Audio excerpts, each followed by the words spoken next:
presento il lavoro che abbiamo fatto nell'arco di ultimo anno e mezzo ormai sul piano del verde appunto per Lignano Sabbiadoro.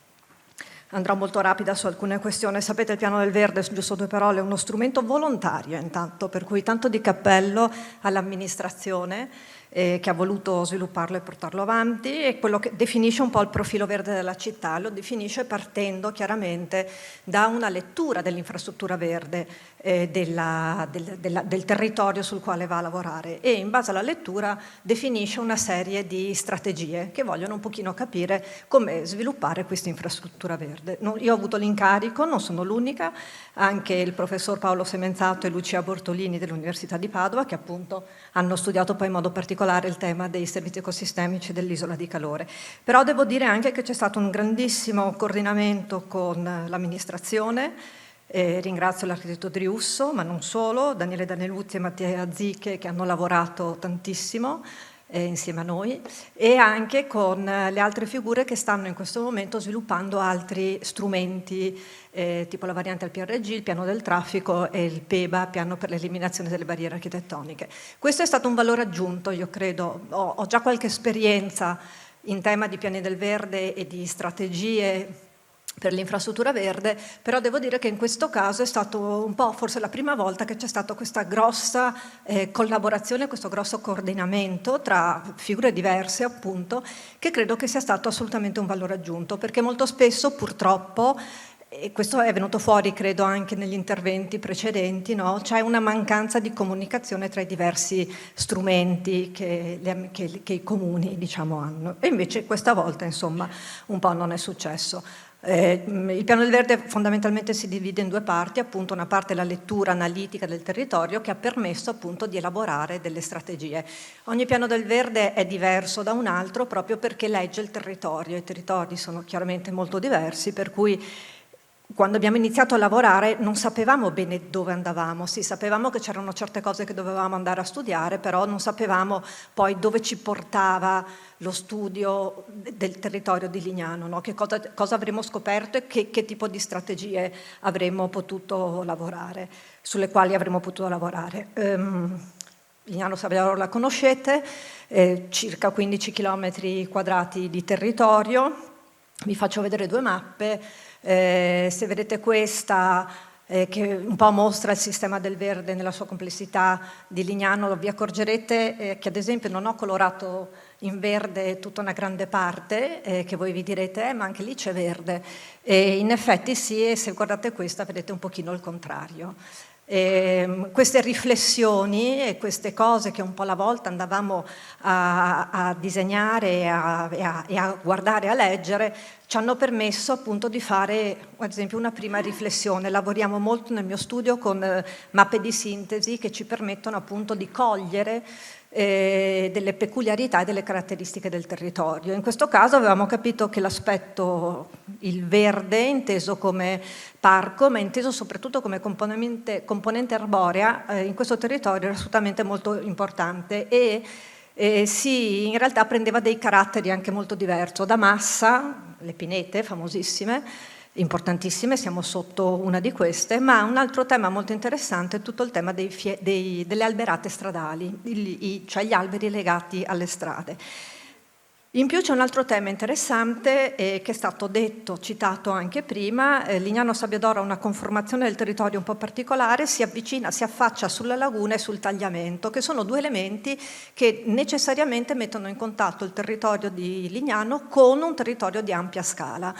E questo è stato un altro dei temi che abbiamo sempre cercato sul quale abbiamo cercato di lavorare, anche perché il piano paesaggistico regionale un pochino questo ce lo ha chiesto, no? E ci chiede soprattutto di lavorare sulla rete ecologica che il piano paesaggistico fa appunto a livello regionale e che noi abbiamo in un qualche modo letto, no? E trasportato all'interno del tessuto di Lignano. Il piano paesaggistico, tra altre cose, ci parla in modo particolare ci chiede di lavorare su un tessuto connettivo, che è stato un pochino il filo conduttore di tutte le varie letture e anche le strategie del piano del verde.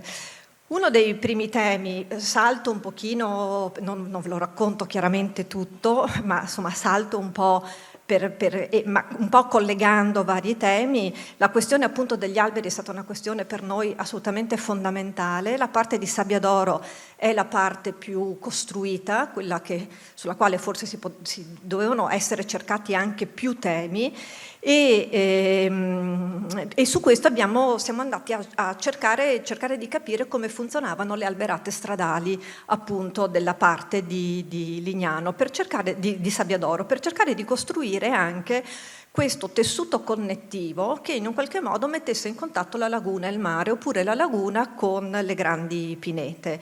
Ne abbiamo selezionate 15 che hanno proprio questo elemento di continuità tra laguna e tra mare, e su questi siamo andati a fare un censimento, cioè siamo andati proprio a fare un rilievo fisicamente col metro di quegli elementi che vedete scritti di fianco. Cioè abbiamo cercato di misurare lo spazio, di capire come funzionava lo spazio della macchina, lo spazio del pedone e lo spazio della vegetazione. E questo si è trasformato per ognuna di quelle alberate in una serie di schede con queste sezioni che ci raccontano di questi spazi. Cosa abbiamo capito? Abbiamo capito che c'è una relazione tra la posizione dell'albero e l'edificio vicino, e che c'è una strada per cui la macchina ha determinati tipi di spazi, e soprattutto che ci sono degli spazi per la vegetazione dei pedoni che in alcune situazioni vanno anche bene, in altre situazioni possono generare dei problemi.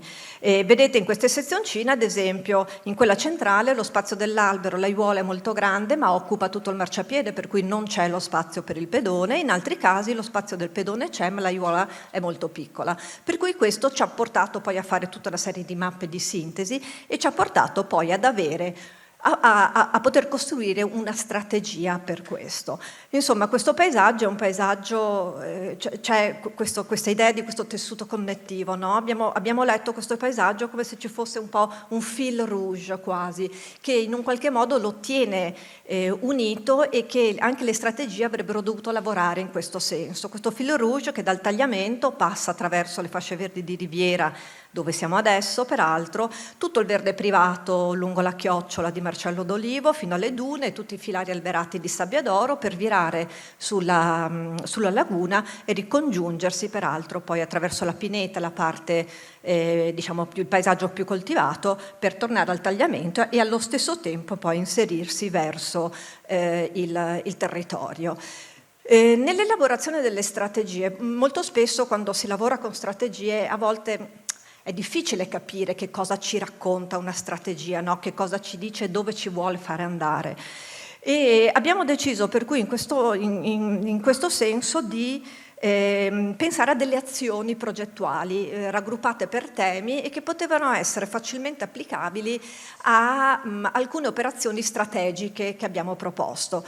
E questo ci è sembrato che in realtà funzionasse, proprio perché cercava di dare un po', attaccare forse un po' più a terra, no, questo concetto di strategia. E ci ha permesso, tra altre cose, mi ricollego,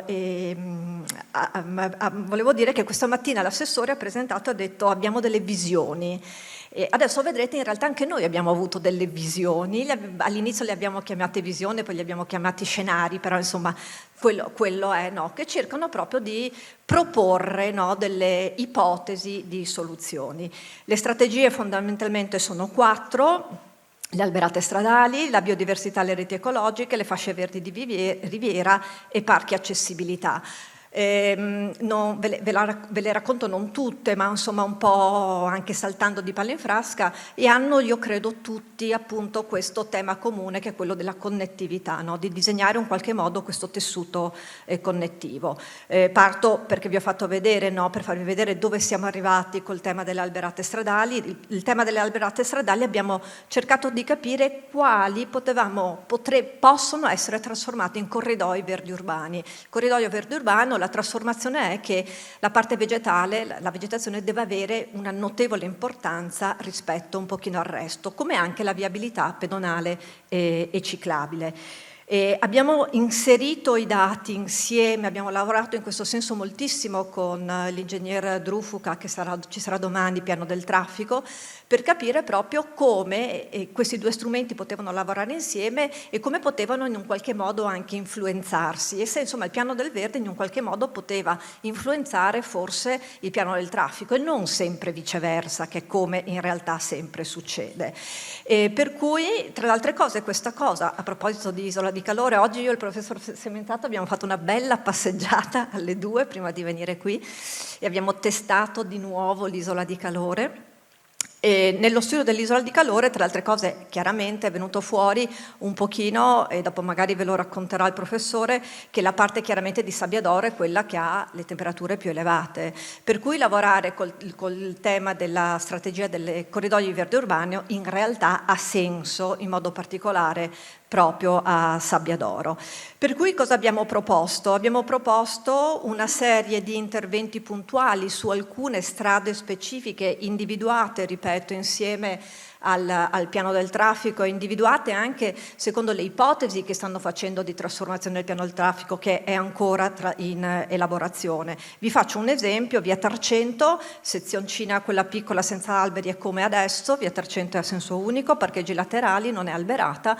Il piano del traffico la vuole inserire all'interno di un'isola ambientale, per cui viabilità ridotta, 30 all'ora residenti, ma non solo, è un percorso casa-scuola, per cui inizia ad essere una strada che ha una certa importanza, no? Per cui quello che è proposto, lo scenario, la visione o lo scenario, è quello di, visto che abbiamo una viabilità ridotta, ci passano solo i residenti, depavimentiamo, usiamo pavimenti permeabili, inseriamo una aiuola longitudinale che può diventare un rain garden o possiamo inserire un albero. Chiaramente, ripeto, è uno scenario. Adesso se qualcuno di voi abita lì mi dirà no, ma io il passaggio carraio non ci passo più. È uno scenario che chiaramente dovrà essere poi applicato a quel caso particolare con tutti i passi carrai e tutto quello che ci deve essere. E abbiamo proposto poi appunto anche delle immagini un po' tridimensionali che in un qualche modo fanno capire appunto questo scenario di trasformazione, dove vedete le iconcine piccoline che vedete sotto sono sempre queste azioni, no, che abbiamo visto prima, proprio per chiarire, no, per rendere più facilmente leggibile anche questa trasformazione. È chiaro che una strategia è fattibile, cioè è realizzabile quando è più genericamente applicabile, no? In modo più, per cui abbiamo cercato in un qualche modo di renderla appunto un po' più generale, in modo che possa essere applicata.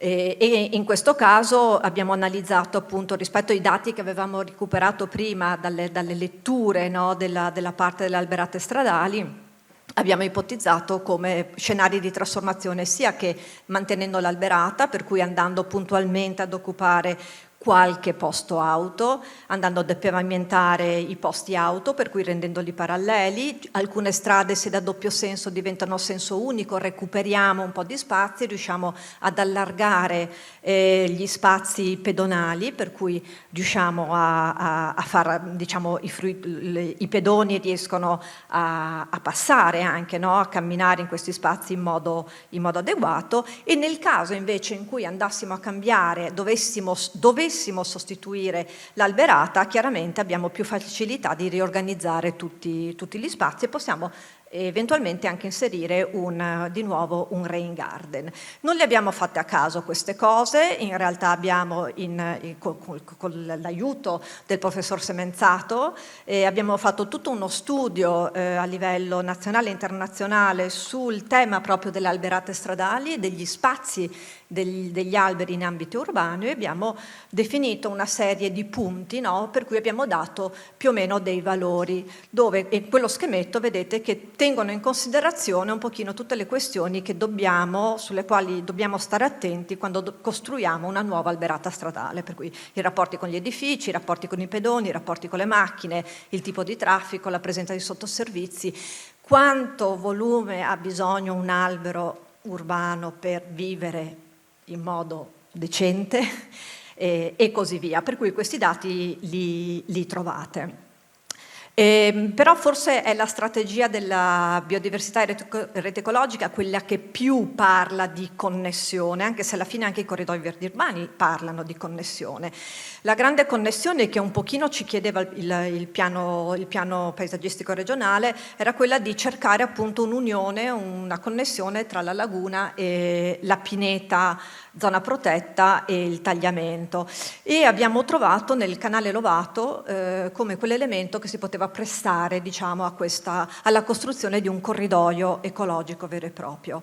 E per cui abbiamo proposto appunto la costruzione di questo corridoio ecologico, abbiamo dato tutta una serie di dati, abbiamo dato anche come si costruisce, che tipo di vegetazione, ma diciamo che questo corridoio ecologico non è soltanto l'ipotesi, no? la costruzione di questo elemento, ma anche ci dà un pochino la possibilità di disegnare un parco lineare, no? Perché abbiamo una dimensione minima perché possiamo parlare di corridoio ecologico, ma se lavoriamo questo spazio un po' a fisarmonica, cerchiamo di allargarlo in questo modo, costruiamo in realtà un parco, no? Lineare che va da parte a parte. Questa connessione ecologica in realtà poi una branca, diciamo, esce, no? Va in direzione verso, questa appunto è un'immagine di nuovo di come ci siamo immaginati appunto questo parco lineare, questo corridoio ecologico con tutto un sistema di piste ciclabili, di attraversamenti, eccetera. Ma questo diciamo, corridoio ecologico in realtà ha una parte che poi si unisce e cerca il contatto con la pineta di Riviera, perché in realtà quello che ci interessa un po' è che avevamo letto le fasce verdi di Riviera, dove siamo, ripeto adesso, in realtà rappresentano già ad oggi un tema di connessione, no? Per cui abbiamo un pochino imparato da queste, e abbiamo imparato, le abbiamo lette e abbiamo capito che però in un qualche modo, vedete questi tre schemetti, queste fasce verdi di Riviera, tra paesaggio e architettura, tra paesaggio e costruito un pochino vince il costruito quali, sono degli elementi molto interessanti che però ogni volta che c'è la strada vengono in un qualche modo interrotte, per cui abbiamo voluto in un qualche modo continuare a potenziare questo sistema di fasce verdi, no? La quale alcune immagini, no, sono questo, molto spesso ci sono i cassonetti delle immondizie, ci sono i parcheggi che arrivano proprio fino all'accesso, alcuni sono ci sono questi elementi a pali che li identificano, altri no, in alcuni ci sono i passaggi pedonali, in altri, ripeto, no. E abbiamo proposto invece nella strategia che fosse il paesaggio che doveva vincere sull'auto, perché dobbiamo fermarci noi pedoni per lasciar passare l'auto? È l'auto che si deve fermare, almeno in questo caso, no? È il paesaggio in un qualche modo uscire. Come? Costruendo quello che volgarmente viene detto un rialzo, diciamo, in modo che la macchina rallenta, però non lo facciamo soltanto sulle strisce pedonali, gli diamo più ampio respiro, cambiamo la pavimentazione e facciamo che la vegetazione in quei luoghi dove può in un qualche modo venga implementata. L'auto si ferma prima, il parcheggio dell'auto ci deve essere mantenuto, ma non fino all'ingresso, in modo da disegnare questa fascia che in un qualche modo permette, no, a questa fascia verde di uscire, attraversare la strada e ricongiungersi con la sua gemella dall'altro lato della strada, per arrivare fino di nuovo alla costa e al tema delle dune. L'abbiamo visto anche questa mattina da alcune immagini dell'assessore, il paesaggio delle dune quasi non esiste più a Lignano, le due immagini, no, quello che rimane adesso, un piccolo episodio verso il tagliamento e la grande duna di fronte alla pineta privata Jetour, ma quello che era il paesaggio delle dune era un pochino quello che vedete nell'altra immagine, un paesaggio che negli anni si è a poco sempre più decostruito, è quasi scomparso, no? Per cui è chiaro, le dune sono un serbatoio di biodiversità, tutto il piano parla in un qualche modo di biodiversità, di rete ecologica, di connessione, con più o meno forza in ambiti e in contesti più o meno diversi. Per cui un altro dei temi è stato quello che ripristinare appunto questo paesaggio, proprio perché la tutela e la rigenerazione in un qualche modo contribuiscono in minima parte, abbiamo capito dall'intervento di prima, l'erosione costiera, però insomma contribuiscono anche loro, no? E sono comunque serbatoio di biodiversità. L'applicazione, quello che abbiamo proposto chiaramente per iniziare un processo, è quello dell'usare tecniche di ingegneria naturalistica, e quello che si propone attraverso di nuovo 2 immagini che sono 2 visioni o 2 scenari, no? È quello che questo paesaggio davanti alla grande duna, ma come anche davanti a Riviera, venga un po' alla volta ricostruito, andando chiaramente ad occupare nel tempo lo spazio degli ombrelloni, non tutto, ma le 2 cose in un qualche modo devono convivere, no? Insieme, attraverso la costruzione di una serie di percorsi sopraelevati, di aree dove non si può andare, ma d'altronde la vicina Bibbione, insomma, su queste cose sta già facendo sperimentazioni. Sono stata perfettamente nei tempi, grazie.